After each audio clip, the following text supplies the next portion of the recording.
Itinampok ng pamahalaang panlalawigan ng Isabela ang mayamang kultura, lokal na produkto at inobasyon ng lalawigan sa pagbubukas ng Bambanti Festival 2026. Sa panayam ng Bombo Radyo Kawayan kay Vice Governor Francis Faustino Kiko D. III, sinabi niya na ang 34 na bayan at 3 lungsod ng Isabela ay aktibong lumahok sa pagdiriwang sa pamamagitan ng kani-kanilang booth na nagpapakita ng natatanging kultura at produktong lokal. Dagdag pa ni Vice Governor, kapansin-pansin ang mabilis na pagkaubos ng mga produktong ibinebenta na patunay umano ng interes at suporta ng publiko sa lokal na industriya.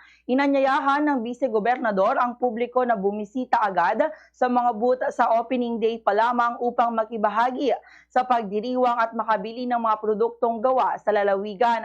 Ang tema ng Bambanti Festival 2026 ay inobasyon na layong ipakita kung paano ginagawang makabago ang mga raw materials na eksklusibong matatagpuan sa lalawigan ng Isabela. Binibigyan diin ng pamahalaang panlalawigan na mahalaga ang paggamit ng lokal na yaman hindi lamang sa turismo kundi pati sa pagpapalakas ng kabuhayan ng mga Isabelenyo. Layunin ng taunang pagdiriwang na palakasin ang identidad ng lalawigan na bilang sentro ng agrikultura, kultura at pagkamalikhain kasabay ng pagsusulong ng lokal na ekonomiya.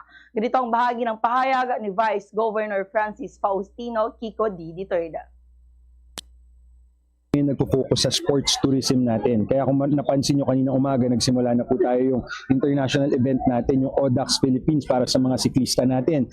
At meron pa po tayong mga parating na magmo-motocross from international na darating na makikilahok din po sa ating motocross event. Masusunod po na araw, marami pa po tayong mga events, kaya pakitingnan na lang po sa ating Facebook page para ma-update po kayo sa ating mga schedules at marami pa po kaming sorpresa para po sa inyong lahat. Kaya abangan ang Bambanti 2026. Kasi ngayon po ang tema natin is yung innovation po, kaya makikita po natin talaga yung raw materials na dito lang makikita sa ating bayan. Kanina may nakita ako, meron tayong isang herbal na flower na first time ko narinig na ginagawa po nila itong wine. So marami pang iba, kaya talagang yung innovation natin nakikita po natin dito ngayon.